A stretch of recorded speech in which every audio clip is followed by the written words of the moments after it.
இப்போ ஆக்சுவலி இந்த இந்த டைம் நான் ஆக்ட் பண்ணச்சே நான் வந்து I feel truly like an actor.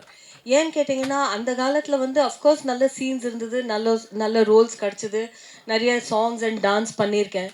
But இப்போ வந்து விதவிதமான எனக்கு கேரக்டர்ஸ், ரோல்ஸ், அந்த ரோலை எப்படி நம்ம கிரியேட் பண்ணுறது, அந்த ரோலோட கிரியேஷன் வந்து அவுட்ஃபிட்லேருந்து எடுத்து ஒரு மேனரிசம்ஸ்லேருந்து எல்லாமே இருக்குது. அந்த க்ரியேட்டிவிட்டி அந்த ஹீரோயின்கிற டேக்லேருந்து வெளியில் வந்த அப்புறம் நிறைய க்ரியேட்டிவிட்டிக்கு ஸ்கோப் கிடைக்கிறது. அண்ட் அது ஐ எம் ஆக்சுவலி என்ஜாயிங். ஏன்னு கேட்டிங்கன்னா இந்த படத்துலேயே இந்த காஸ்டியூம் அதை போட்டுக்கிறதுக்கே அதை போட்ட உடனே ஒரு வாரியர் மாதிரி ஒரு ஃபீல் வந்தது. ஏன்னா என்னை பார்த்தீங்கன்னா நான் லீனாக இருக்கேன், ஆனால் இதில் வந்து நான் வந்து ஒரு வாரியர் குவீனோட ரோல். அதை நீங்கள் பார்த்தீங்கன்னா இந்த மாதிரி ஒரு பாடி ஃப்ரேம், அந்த மாதிரி ஒரு குவீனாக எப்படி இருக்க முடியும் அப்படின்னு அந்த கொஸ்டினை வந்து ஆன்சர் பண்ணணும்னா அது வந்து அது எக்ஸ்டீரியரை பார்க்காம உள்ளேருந்து என்ன ஆட்டிடியூட், எந்த இமோஷன்